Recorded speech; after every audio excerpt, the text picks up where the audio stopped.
அரசு ஊழியர்கள் ஓய்வு பெறும் நாளில் சஸ்பெண்ட் செய்யப்படுவதை தவிர்க்க விதிகளை திருத்தி அரசாணை வெளியிடப்பட்டுள்ளது. முதலமைச்சர் சட்டப்பேரவையில் அறிவித்ததன் அடிப்படையில் அதற்கான அரசாணை வெளியிடப்பட்டுள்ளது. இதன்படி குற்றச்சாட்டுக்கு உள்ளானவர்கள் உரிய தேதியில் ஓய்வு பெற அனுமதிக்கப்படுவார்கள். குற்றச்சாட்டுகள் மீதான விசாரணை முடிவடைந்த பிறகே பணப்பலன்களை பெற முடியும்.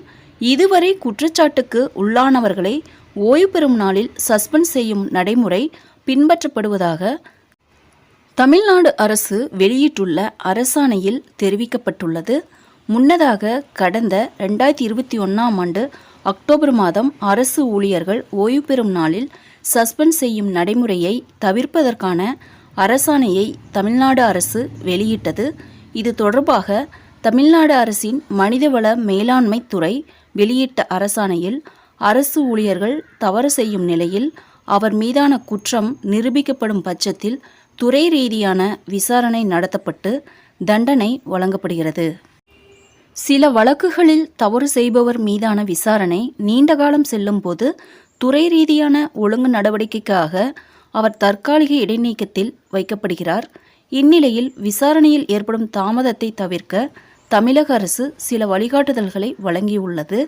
அதன்படி துறை ரீதியான ஒழுங்கு நடவடிக்கை எடுக்கும் முன்னர் சம்பந்தப்பட்ட அரசு ஊழியர் மீதான குற்றச்சாட்டுகளில் முகாந்தரம் உள்ளதா, மிகப்பெரிய தண்டனை குறிப்பாக பணி நீக்கம் செய்வதற்கு உரியதா என்பது ஆய்வு செய்யப்பட வேண்டும்.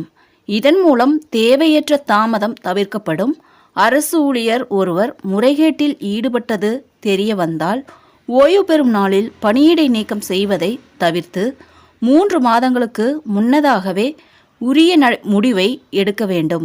விசாரணை நடவடிக்கை ஆகியவற்றுக்கு உரிய கால அளவை ஒழுங்கு நடவடிக்கை அதிகாரிகள் பின்பற்ற வேண்டும்.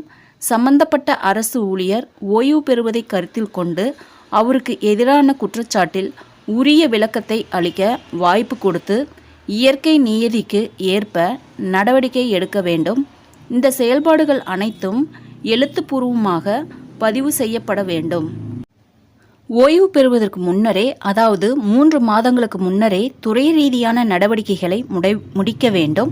அவ்வாறு முடிக்க இயலாத பட்சத்தில் நடவடிக்கையில் நிர்வாக ரீதியான தாமதத்தை கருத்தில் கொண்டு அந்த அரசு ஊழியரை ஓய்வு பெற அனுமதிக்க வேண்டும்.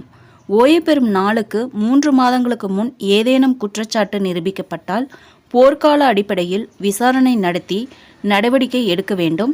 தவறு நடைபெற்றிருப்பது கண்டறியப்பட்டால் பணியிடை நீக்கம் செய்யலாம்.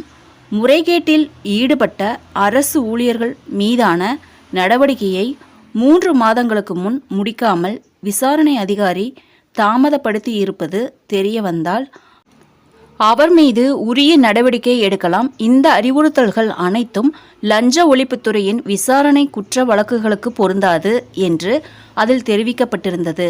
இந்த சூழலில் ஓய்வு பெறும் நாளில் சஸ்பெண்ட் செய்யும் நடைமுறை தொடர்ந்து வருவதாக அரசு ஊழியர்கள் அதிருப்தியை வெளிப்படுத்தி வந்தனர். இந்த நிலையில் ஓய்வு பெறும் நாளில் சஸ்பெண்ட் நடவடிக்கை கிடையாது என தமிழ்நாடு அரசு அரசாணை வெளியிட்டுள்ளது.